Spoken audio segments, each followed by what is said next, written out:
Hello mga auntie! For today's video ay magluluto tayo ng gulay.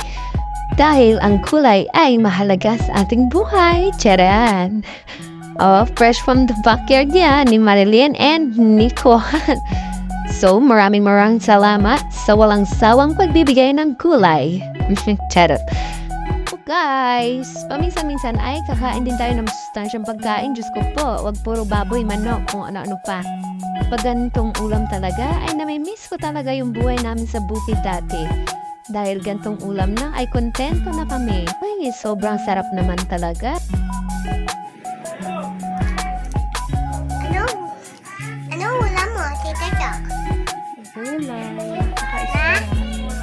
Pag ganitong ulam na, ay masarap i-partner dito ang mais na kanin. At partneran ng isda o kaya tuyo. Masarap nga rin dito guys, ay ang bagoong na isda. Kung di nyo po alam yon, yan po yung tinatawag sa amin na ginamos. So guys, kung may bahaw kayo dyan, halina't kumain. Saluhan niyo po kami. Tcharan! Ito na po siya. Kaya nilagyan ko po siya ng isda.